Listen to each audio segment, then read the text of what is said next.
చాలా బాగుంది. రామ్ చరణ్ గారు ఎక్స్పెక్టేషన్ చేసినంత ఉందా మూవీ?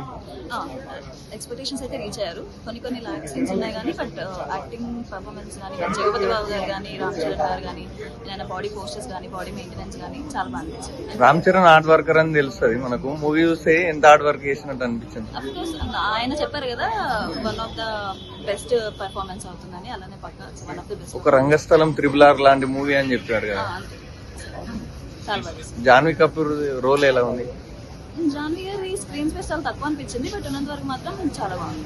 జగపతి బాబు గారు ఆయన ఇంకా టాప్ లో వచ్చేసి నాకు నేను రామ్ చరణ్ గారి కన్నా కూడా జగపతి బాబు గారు బాగా అనిపించారు. ఆ లుక్ మెయింటైన్ చేయడం కానీ అది ఎమోషన్ కానీ బాగా పండింది. అంటే పెద్ద టూ ఎక్స్పెక్ట్ చేయొచ్చా? లేకపోవడమే బెటర్ బట్ తెలియదు ఏమో మంచి స్టోరీతో మంచి లైఫ్ తో వస్తే. కలెక్షన్స్ పరంగా ఎలా ఉంటుంది అనుకుంటున్నారు? కలెక్షన్స్ వచ్చేస్తాయండి. రామ్ చరణ్ గారు కదా వచ్చేస్తాయి. ఏ రెహమాన్ మ్యూజిక్ ఎలా ఉంది? చాలా బాగుంది. రీజన్ చాలా బాగుంది. హైలైట్ సీన్స్ అంటే ఏమని చెప్తారు? ఇప్పుడే చెప్పేసి స్పాయిలర్స్ అయిపోతాయేమో కదా. ఫస్ట్ డే కాబట్టి థియేటర్కి వచ్చి చూడాలి. చూస్తే సీన్స్ అన్ని చాలా బాగున్నాయి. చాలా బాగుంది.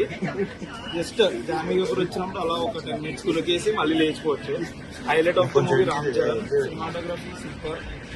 RRR first half, second half, first 40 minutes excellent. Overall it's decent watch. Ram Charan అసలు ఇలాంటి స్టోరీ చూస్ చేసుకోవడం ఇది చాలా గ్రేట్. మంచి స్టోరీ చాలా బాగుంది. మెయిన్ కుస్తీ పోటీ ఆ సీక్వెన్స్ అవన్నీ చాలా బాగుంది. ఇందాక చెప్పారు మల్టీ గేమ్స్. మీకు బాగా ఆడుతున్న గేమ్ అంటే అదే మెయిన్ కుస్తీ పోటీ అసలు చాలా బాగా ఎలివేట్ చేశారు. చాలా ఎక్సలెంట్. అండ్ మన టీజర్ లో చేయించిన టెంపో ఏదైతే ఉందో సినిమా కంటిన్యూ అయ్యింది. చాలా బాగుంది. Good attempt. Have to watch.